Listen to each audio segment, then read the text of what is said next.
সাধন করে নিজে জানলেন, আধ্যাত্মিক শক্তিকে জানালেন, তার যে ইষ্ট মা কালীকে জানালেন। আর সমস্ত নিখিল জগতের যত ভক্ত আছে তাদের জানালেন একটি আত্ম জানানিয়ার মধ্য দিয়ে, সে মধ্য থেকে মানে তোমাদের সাথে এই চৈতন্যকে কোনো কোনো দিকে তিনি জানিয়েছিলেন, নিজে জেনেছিলেন, তার ইষ্ট কালীকে জানিয়েছিলেন, আর সমস্ত ভক্তদের তিনি জানালেন মন্ত্রে। আর কাকে জানিয়েছিলেন বলতে পারবে? আর জানিয়েছিলেন তার নিজ সহধর্মিণী মা শারদামণি দেবীজি। ষোড়শী পূজার মাধ্যমে জগতের মাতৃভাবের বীজ পুঁতেছিলেন। স্বামী গম্ভীরানন্দজি মহারাজের 32টা অধ্যায় শ্রীমা শারদা দেবী ওদের বলছে মা শারদা দেবীর প্রয়োজন ছিল নিজের স্বরূপটি জানা, আর সমস্ত ভক্তদের জানার প্রয়োজন ছিল এই মাকে, যে আদ্যাশক্তির মহামায়া স্বয়ং জগদ্ধাত্রী, জগতের জীবের কল্যাণের জন্য যে এসেছে, এটি যেন জগৎকে বোঝাতে মা কালী তাকে আটকে রেখেছিলেন।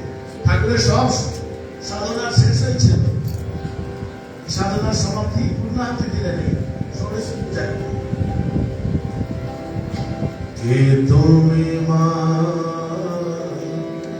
ষোড়শী বালা ভাবে বিভোলা,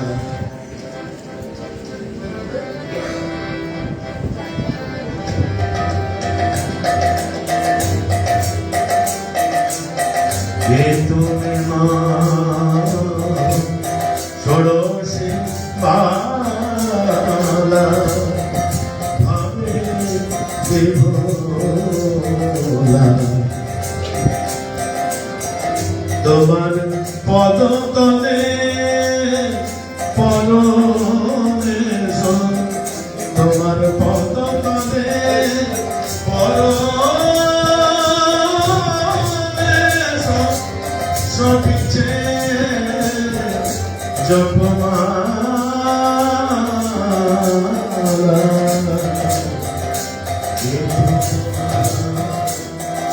ষোড়শী বালা ভাবে ভোলা,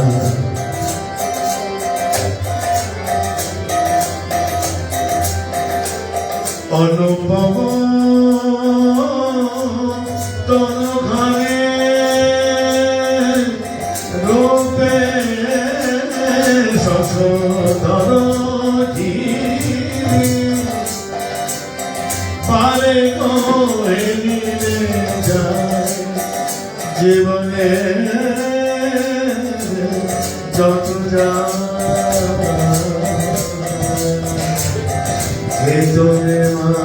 মা ষোড়শী বালা ভাবে ভোলা,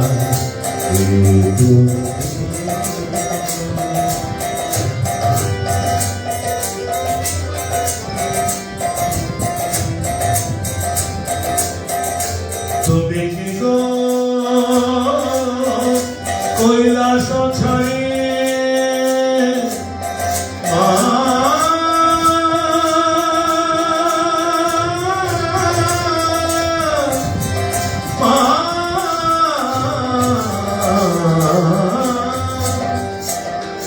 তুমি কি গো কৈলাস ছাড়িয়ে এলে এলে হো ধরি তাই কি পুজিল শ্রী রামকৃষ্ণ রূপে ভোলা তাই কি পুজিল শ্রী রামকৃষ্ণ রূপে ভোলা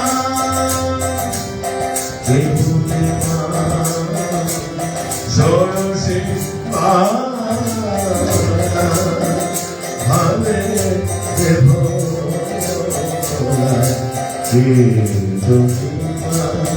কে তুমি কে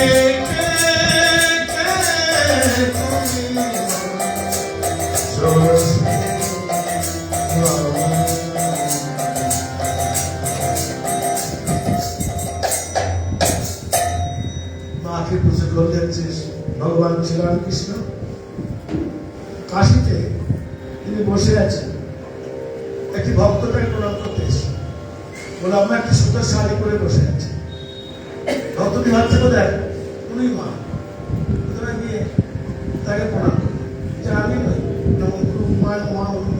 মা ব্যক্তি নিতান্ত আটপৌরে শাড়ি পরে নিতান্ত আটপৌরে ছিলেন, দিনহীন ভাবে বসেছিলেন যে আমি মা নই, মা নই। ভক্তটি বুঝতে পারেনি, তিনি আবার মায়ের কাছে যাচ্ছেন। কখনো কখনো এই ভগবানদের একটু রঙ্গরাস করার ইচ্ছে হয়। মা সেরকম চুক্তি করে আনন্দ দিয়েছিলেন গোলাপ মা, উনি মা। তিনি আবার গোলাপ মা দিকে দুবার তিনবার ওরকম হওয়ার পরে গোলাপ মার একটু ঝাঁঝিয়ে উঠলেন, তার ঝাঁঝানো স্বভাব ছিল। তুমি দেখে বুঝতে পারছো না এ ভগবতীর মুখ সাধারণ মানুষের মুখ?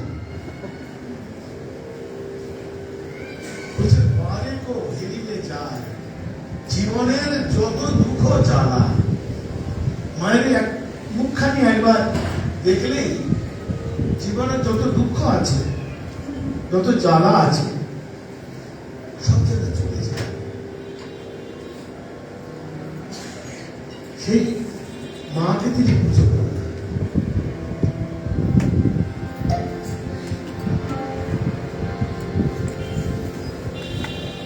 ভগবান শ্রীকৃষ্ণ চার চোখের সমন্বয় করেছিলেন, আর ভগবান শ্রীরামকৃষ্ণ এ যুগে ধর্ম সমন্বয় করলেন। ভবের মাঝে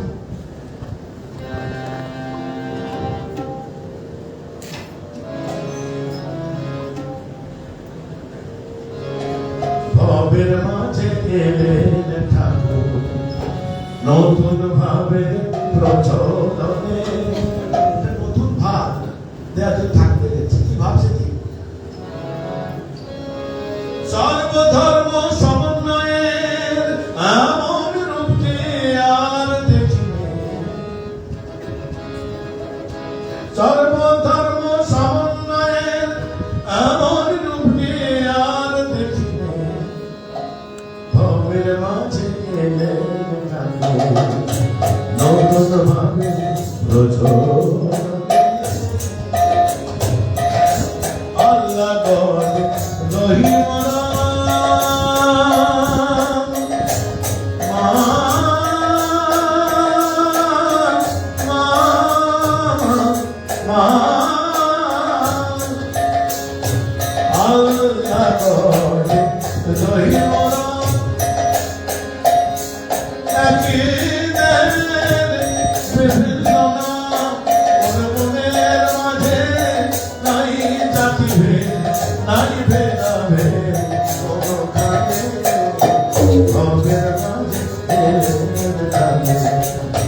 নতুন ভাবের প্রচলনে সর্বধর্ম সমন্বয়ে এমন রূপে আর দেখি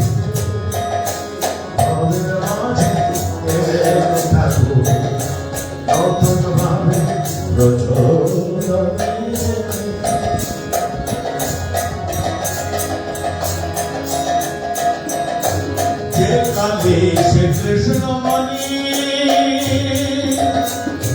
রামাবানি সান রামাবানি সান সরি পানি বাবা রামাবানি সান যে কালী সে কৃষ্ণমণি যে কালী সে কৃষ্ণমণি যে কালী সে কৃষ্ণমণি যে কালী সে কৃষ্ণমণি ফুলের দিলের টানি করে দিলে ঢেলে প্রেমের মারি করে দিলে ঢেলে প্রেমের মারি জয় কাশী ধুলে উদ্যানে হবের মাঝে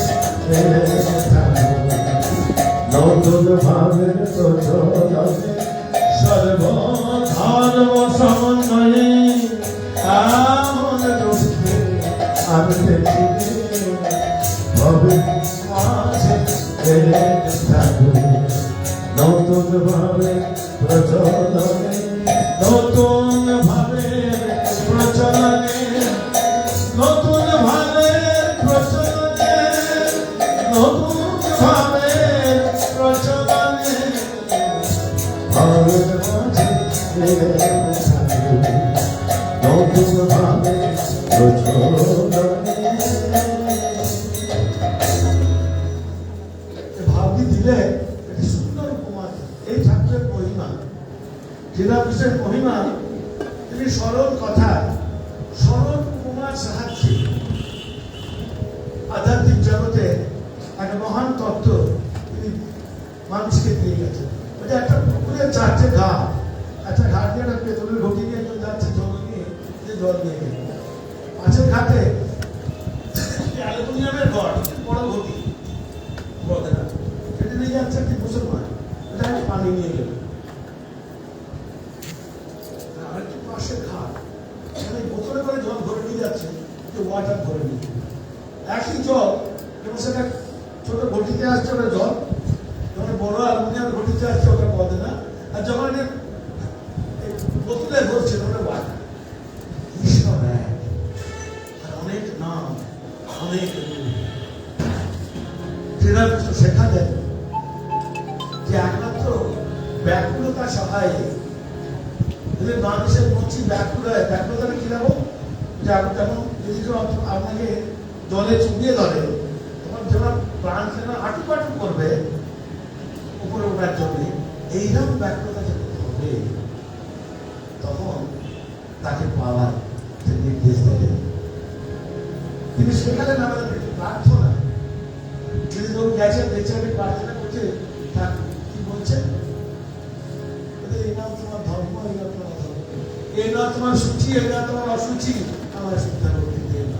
আমি মন্ত্র করতে জানি নে, পূজা জপ ধ্যান কিছুই জানি নে, শুধু শুদ্ধা হতে চাই, টাকা করে চাইনি, মান যশ চাইনি, লোকমান্যি চাইনি, আমরা শুদ্ধা করতে দিয়ে, আমি তোমার শরণাগত শরণাগত। আমি মন্ত্র তন্ত্র কিছু জানিতে শুধু যা জেনেছি সেটুকু নেই, তোর জানার মতন ডাকতে যদি পারি, তোর জানার মতন ডাকতে যদি পারি,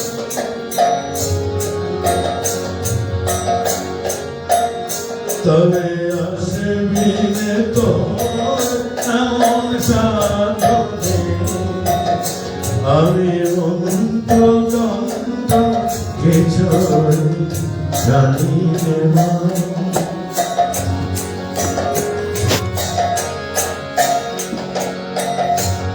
যদি তোর মন্দিরের তারে তোমার লাগি কাঁদি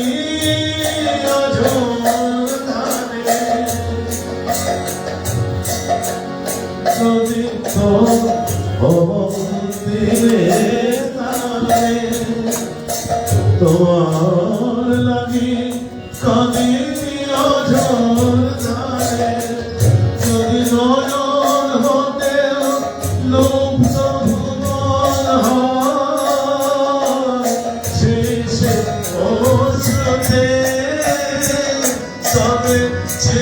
জীবন দৈবী দূরে এমন সাধনে ও মাতর এমন সাধনে আমি মন্ত্রতন্ত্র কিছু জানি সোজা জেনেছি সে তো খোঁজে তোর ডানার মতন ডাকতে যদি তোর আসিবে তো এমন সাধনে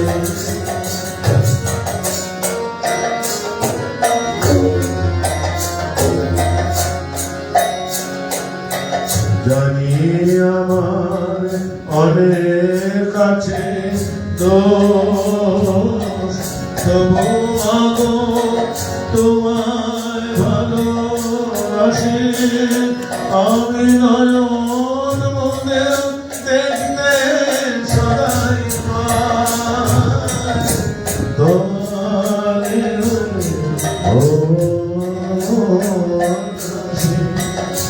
আমি যা করিবা সবই তোমার কাজ আমার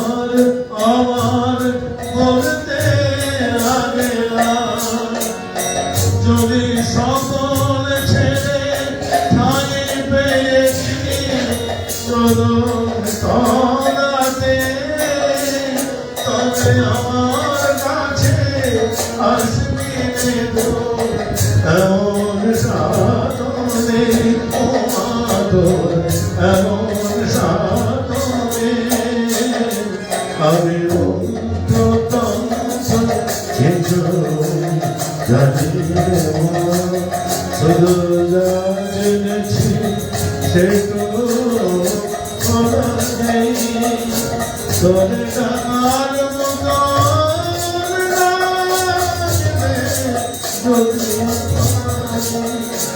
তবে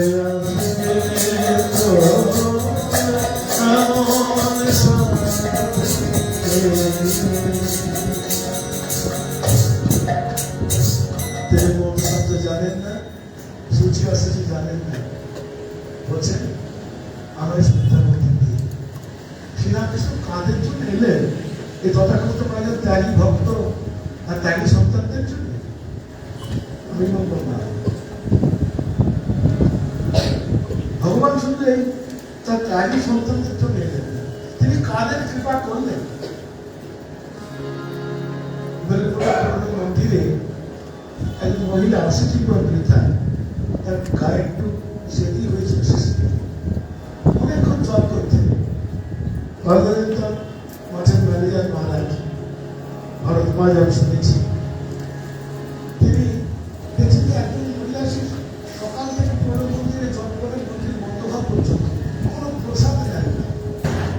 তিনি যদি এখন যতক্ষণ একজন প্রসাদ না পেতে তিনি নিজে প্রসাদ গ্রহণ করতেন। ভরত মহারাজ ছিলেন, আমি ওটাকে দেখেছি, শেষ ছিলেন শেষে ভরত মহারাজ একদিন প্রসাদের চাকারি নিয়ে ওই আমতলার কাজটা দাঁড়িয়ে গেছেন। মহিলা তিনি মন্দির বন্ধ যখন নামছেন প্রসাদ দেবেন, আমি তো কোনো প্রসাদ দেন না। তখন সে মহিলা একটু ঘোমটাটি খুলেছিলেন, তার চোখে একটুখানি প্রেমাস্ত্র দেখেছিলেন মহারাজ। তা বলছেন, বাবা যে প্রসাদ আমি পেয়েছি তুমি এই সামান্য প্রসাদ দেবে। শ্রীরামকৃষ্ণের কৃপায় দুবার কৃপা প্রাপ্ত নটি বিনোদী। ঠাকুরের মহিমা হচ্ছে তিনি নটি বিনোদিনীকে সাধিকা বিনোদিনীকে প্রতিবাচিত করেছিলেন। তিনি ডাকাত দানা কালীকে ভক্ত দানা কালীতে পরিণত করেছিলেন। এই শ্রীরামকৃষ্ণের মহিমা। একদিন নৌকায় বেড়াতে নিয়ে যাচ্ছেন, বলছে আমার নৌকায় যখন যাচ্ছেন ঠাকুর, তখন কালীপদ ঘোষ বলছে, কেন আমি যখন মরবো তখন একটা লণ্ঠন নিয়ে আসবে আর আমাকে তুমি হাতে ধরে বই করতে এসে কি করে হবে? তুমি তখন মরবে আমি জানি না, তখন আমি বেস্তার করতে জানি না, এই কথা তো দিতে পারবো না।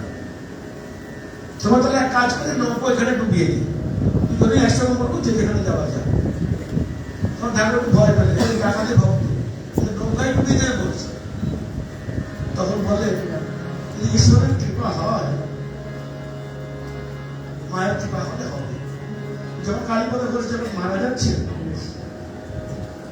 তিনি বলছেন 3টে আসন পাচ্ছি, দেখছো না ঠাকুরমার সামনে এসছে, আর তিনি বলছেন সেই তুমি এলে আমার মতন পাপিকে উদ্ধার করে দিলে, তুমি সেই এলে। যখন কালীপদ ঘোষ মারা গেল, তিনি লণ্ঠন নিয়ে এসেছিলেন না, যেটা জন্য আমরা তো বুঝতে পারবো না, তার ডান হাতটা মারা গেছে। আমরা এই লৌকিক বুদ্ধি দিয়ে বুঝতে পারি তিনি এসেছিলেন কালীপদ ঘোষ কৃপা করেছিলেন। শ্রীরামকৃষ্ণের মহিমা লাটু যে ক কে কা বলতে, তিনি ক কে কা বলতে কায় কি আকার দিয়ে দিলেন, সে লাটুকে তিনি পরিণত করেছিলেন স্বামী অদ্ভুত আনন্দে।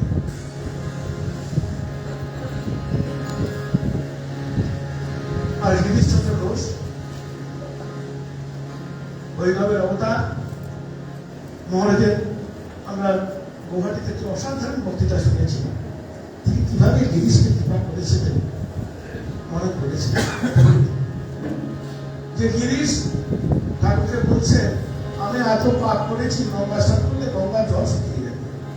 সেই গিরিশচন্দ্র তাদের ছেলে মারা গেছে, শ্রীরামকৃষ্ণের কৃপায় আমি এত পবিত্র হয়েছি, স্বয়ং গঙ্গাকে চ্যালেঞ্জ জানাচ্ছে, জানো আমি আমাকে পবিত্র করার জন্য গঙ্গা চান করছি না, তোমাকে পবিত্র করার জন্য। পবিত্রতার সঙ্গিনী যে গঙ্গা, গঙ্গাকে পবিত্র করার জন্য আমি গঙ্গা স্নান করছি। কৃপায় আমি পবিত্র। শ্রীরামকৃষ্ণকে দেখে, আমাকে দেখে বিচার করবে শ্রীরামকৃষ্ণ। পাপির তরে আসে ভগবান, পাপির তরে আসে ভগবান, ভক্তের তবে নাই প্রয়োজন। এ ব্রহ্মাণ্ডে কান্দে কান্দে, এ ব্রহ্মাণ্ডে কান্দে কান্দে, ভক্ত মুখে তার গুণগান। পাপির তরে আসে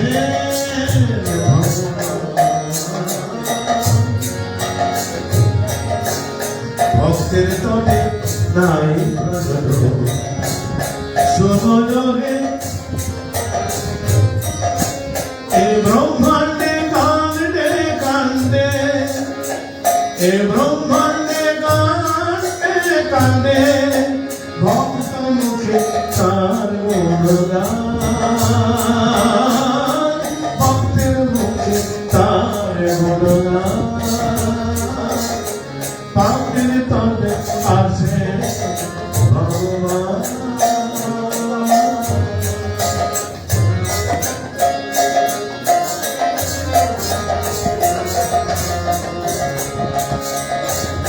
বহু পাপী এক ভগবান, যুগে যুগে হয় অধিষ্ঠান। বহু পাপী এক ভগবান, কালি কালি কালি বাবা ধরে পাশা। বহু পাপী এক ভগবান, বহু পাপী এক ভগবান, যুগে যুগে হয় অধিষ্ঠান। ত্রেতাতে রাম নাম রে শ্যাম, ত্রেতাতে রাম নাম রে শ্যাম, কলিতে নই গৌর হরি, হরে নাম গলায় পাশান। পাপির তরে আসে ভগবান।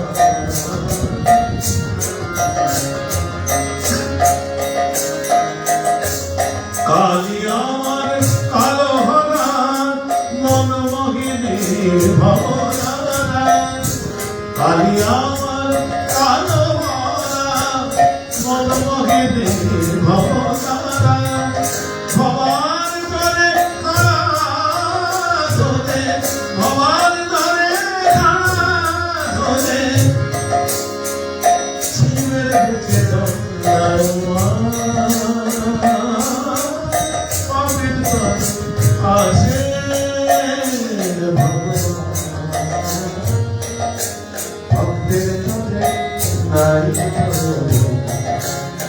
জনজগে সময়বে ভক্ত প্রাণ এলো মানে কান্দে কান্দে এলো মানে কান্দে কান্দে ভক্ত মুখে তার গণনা পাপের কাছে আসে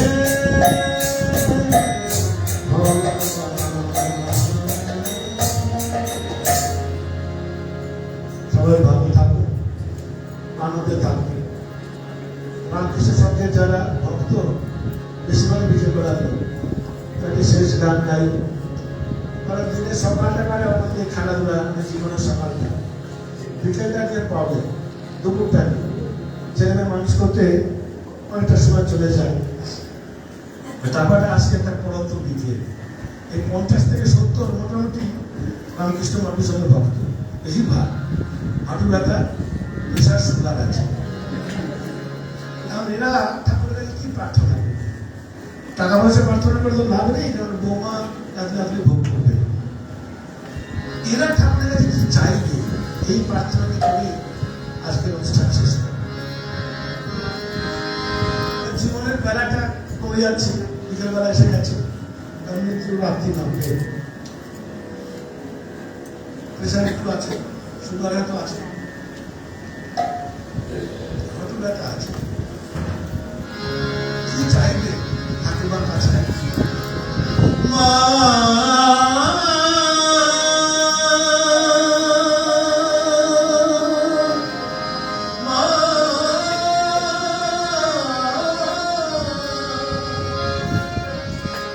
বেলাগে মা ডুবে গেল, বেলাগে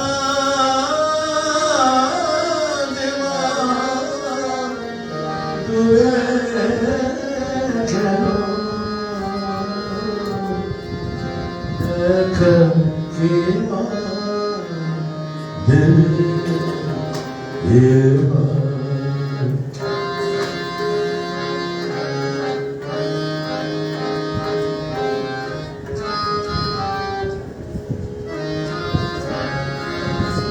বেলাগে মা ডুবে গেল, দেখা কি মা দেবে এবার।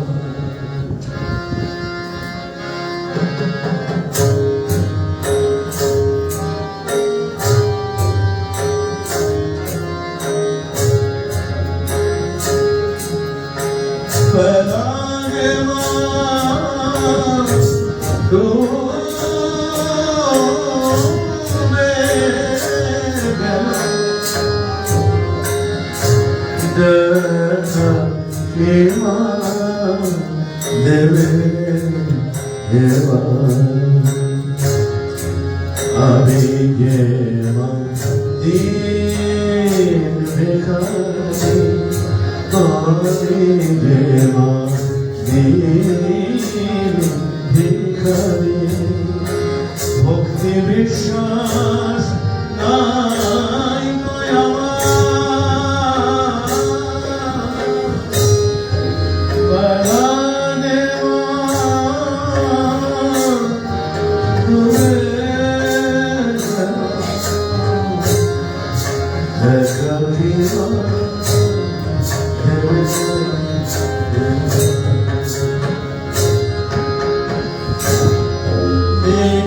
গুণে কর দয়া,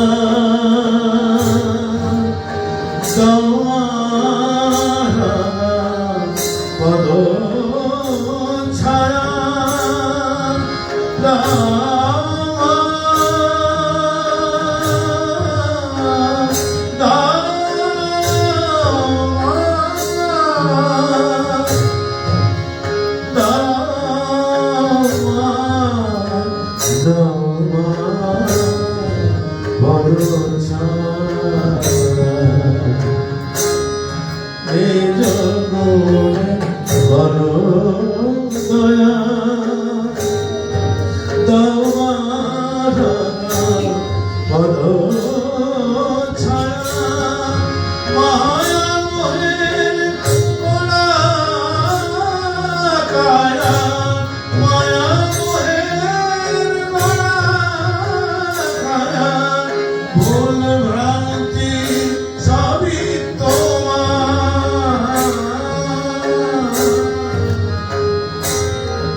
দেখা দিল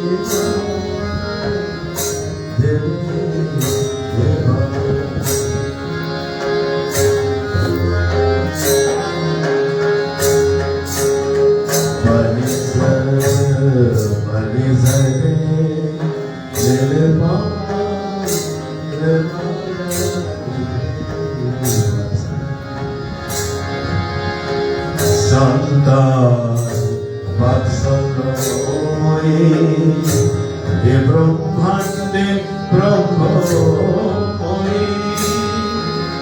সমন্তলে অবজয়ী ভবাভনে এবার ভবাভনে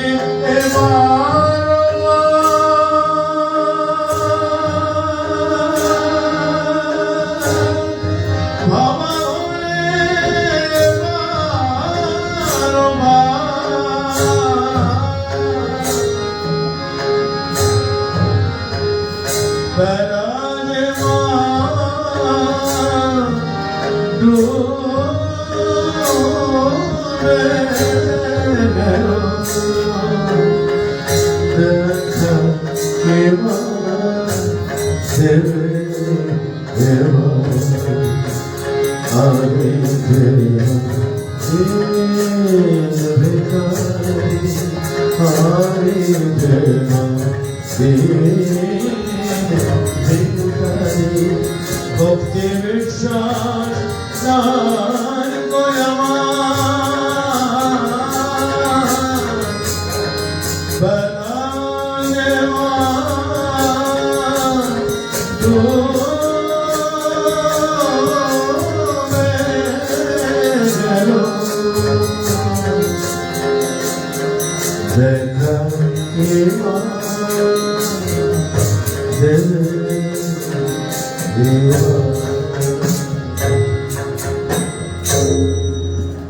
এই প্রার্থনা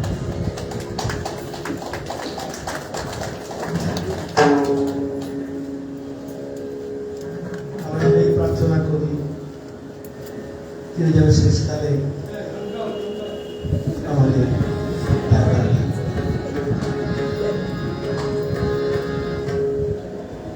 ঠাকুর মাথুরের কীর্তন ভালোবাসতেন তিনি মিলনের গান গাইতেন মাথুরের কীর্তন কথার মধ্যে অনেক জায়গায় নাচি আছে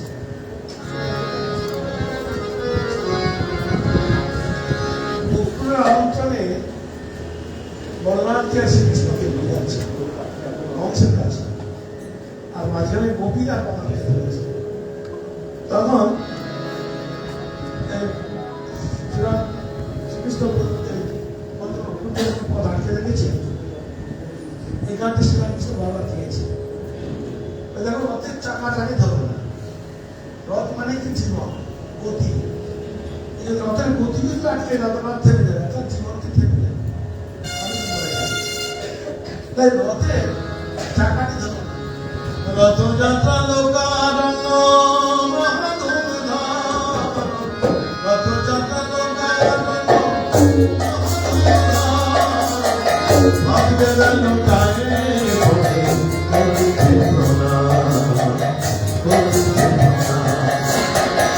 রথ ভাবে আমি রে রথ ভাবে আমি রথ ভাবে আমি রে রথ ভাবে আমি আর পথ ভাবে আমি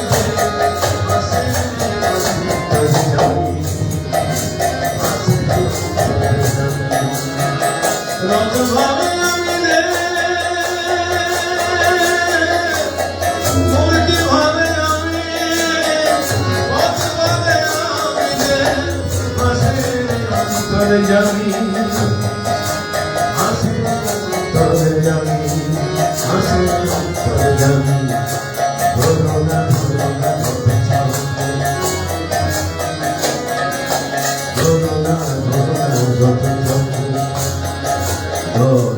চক্রে চলে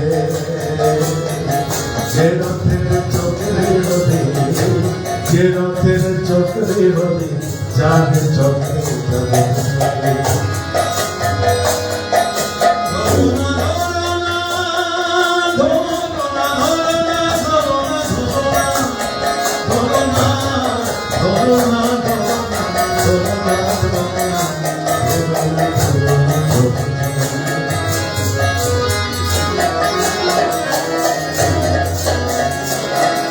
ধরনা ধরনা রথি এ সারথি অসারথি ধরনা ধরনা রথি ধরনা ধরনা রথি এ সারথি অসারথি ধরনা ধরনা রথি এ সারথি অসারথি বিনা রথি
শ্রেষ্ঠ কবি তিনি বলছেন তিনি শ্রীকৃষ্ণ কি খায় তুমি জানো, তিনি কোথায় বেড়ান কিভাবে থাকেন জানো, নিজ্ঞানী হলো বলতে আমন্ত্রণে আমি তো শ্রীকৃষ্ণের কিছু হয় তাহলে এই দেহটাকে তোমাদের ডালে চলে যাবে, তোমাদেরকেই শ্রীকৃষ্ণের লীলা, তোমার তার যদি দেখেন দেবে কখনো উপরে ওঠে না, অহংকার নেই, নিচে না, তোমাদের যে শিখা সবসময় নিচের দিকে, যেখানে অহংকার নেই সেখানে শ্রীকৃষ্ণের লীলা। আর শ্রীকৃষ্ণের ঠোঁটেতে বাঁশ, কেন বাঁশ? আমরা অনেক সময় খারাপ উদ্দেশ্যে বলি লোকে বাঁশ দিচ্ছে, অথচ শ্রীকৃষ্ণের ঠোঁটে অঙ্গলগ্নের চিরকালীন প্রয়োজন বাঁশ। তার 3 রকমের বাঁশি ছিল, বেনু, বাঁশনি, মুরলী। এই বাঁশ কেন প্রশ্ন হয়, যেমন শ্রীকৃষ্ণের বয়স 8 কি 9 বছর, বৃন্দাবনের বিভিন্ন জায়গাতে ঘুরছে, তখন তিনি ঠিক করলেন যে এমন একজনকে আমি আমার জীবন সঙ্গী করবো, চিরকালীন ঠোঁটে রাখবো, অঙ্গলগ্ন করে রাখবো, যার অহংকার পাপা। আমার বাঁশি প্রভু তাহলে আপনি আমাকে নিয়ে, আমি পাপা, আমাকে যেভাবে বাজাবেন, 5 ফুটের বাজান 5 ফুটের 5 রকম বাজান, 6 ফুটের বাজান 6 রকম বাজান, আমার ভেতরে কোনো সার নেই। শ্রীকৃষ্ণ 5 ফুটের বাঁশি দিয়ে বেনু বাজালেন, যে বেনু দিয়ে তিনি প্রচারণ করতেন। 6 ফুটওয়ালা বাঁশে মুরলী বাজাতেন, তখন যমুনা দিক পরিবর্তন করতেন, বাদীরা ছুটে বেড়াতেন মুরলীর সঙ্গে। আর যখন 7 ফুটওয়ালা বাঁশি বৃন্দাবন সাধন করে বাজাতেন, রাধারানীর মধ্যে ভাব হতো। এই তার 3 বাঁশি। তাই বলছেন এই বাঁশির সুর শুনে সবাই কিন্তু ওই রাশিটা জানবে, যাদের মন প্রাণ শ্রীকৃষ্ণের অর্পিত ছিল তারাই এই রাশিটা অংশগ্রহণ করেছিলেন। যারা কেউ গ্রহণ করছিলেন, কেউ অঙ্গরা করছিলেন, কাজল করছিলেন, কেউ দুধজাল দিচ্ছিলেন, কেউ ছেলেকে মারি দিচ্ছিলেন, সবাই ঠিক যেখানে আছে সব ফেলে ছুটেছিলেন সেই শ্রীকৃষ্ণের বাঁশির টানে। সেই শ্রীরামকৃষ্ণ তো বাঁশি বাজিয়েছিলেন, বলে তোরা কে কোথায় আছিস বল, আয় বলে বড় নামে প্রতিবারই সবাই তো আসে। যারা মন প্রাণ যাদের ঈশ্বরে সমর্পিত তারাই এসেছিলেন শ্রীরামকৃষ্ণের ডাকে। আমি কি করি এই কানুরে নিয়া, আমি কি করি এই কানুরে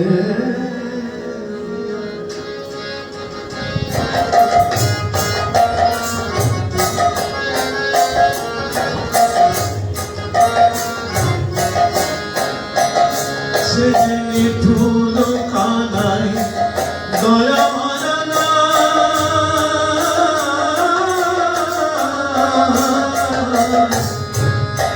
সে যে নিঠুর কানাই দয়া মায়া নাই, অতিশয় সে মলি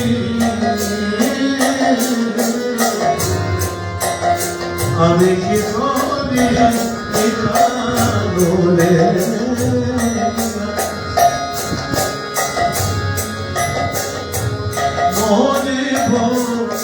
মরিব সখী নিশ্চয় যে মরিব, আমি মরিব সখী নিশ্চয় মরিব। কানু হেন গুণনিধি কাঁধে নিয়ে যাব, কাঁধে তুলে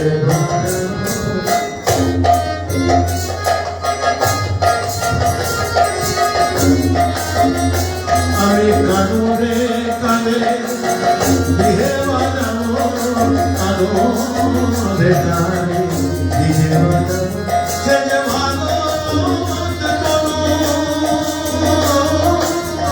আমার অনুগান কানু, সে যে ভালো কানু ছাড়া মনে করুণা কানু দেখাবে তোরাই পিতা আর বিশ্বী আমার মধ্যে, তোরাই পিতা আর বিশ্বী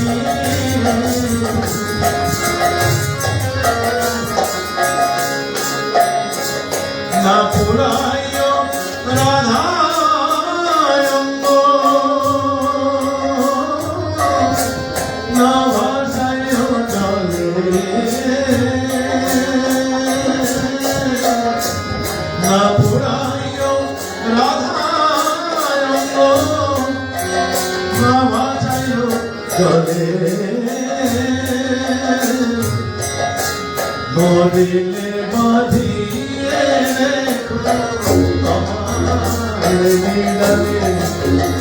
আমি মরিলে বাঁধিয়ে তোমারে আমি তোমারে করো ভালোবাসি, আমি তোমারে করো ভালোবাসি। কৃষ্ণ কালো তোমার কালো তাই যে তোমার ভালোবাসি, বধুয়া কালো তোমার কালো কালোয় কালো পিছে গেল, আমি তোমার কালো ভালোবাসি, তোমার বড় ভালোবাসি, আমি তোমার বড় ভালোবাসি, তোমার বড় ভালোবাসি। কৃষ্ণ কালো তোমার কালো তোমার ভালোবাসি, কৃষ্ণ কালো তোমার কালো তোমার ভালোবাসি, কৃষ্ণ কালো তোমার কালো তোমার ভালোবাসি, তোমার ডাকে বসে মধু বাজাই তোমার, তোমার ডাকে বসে মধু বাজাই তোমার, বাজাই তোমার চাপে বসে বলো বাজাই তো বাজাই জয় রাধে বলে বাজাই তো বাজাই রাধে কৃষ্ণ বলে বলি বাজাই তো বাজাই তো জয় রাধে বলে বাজাই তো বাজাই তো রাধে কৃষ্ণ বলে বাঁশি বাজাই তো বাজাই তো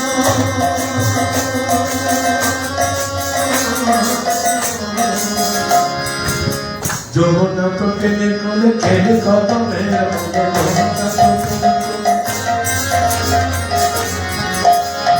যমুনা তো টেনে কোলে যমুনা তো টেনে কোলে যমুনা তো টেনে কোলে কেনে কদমের মোলে মোলে লয়ে চলো গো তারায় মোলে লয়ে চলো গো তারায় অন্তরে বন্ধু হয়ে যমুনা মেতে কালে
শ্রীরামকৃষ্ণ 128 বার বলরাম মন্দিরে গিয়েছিলেন।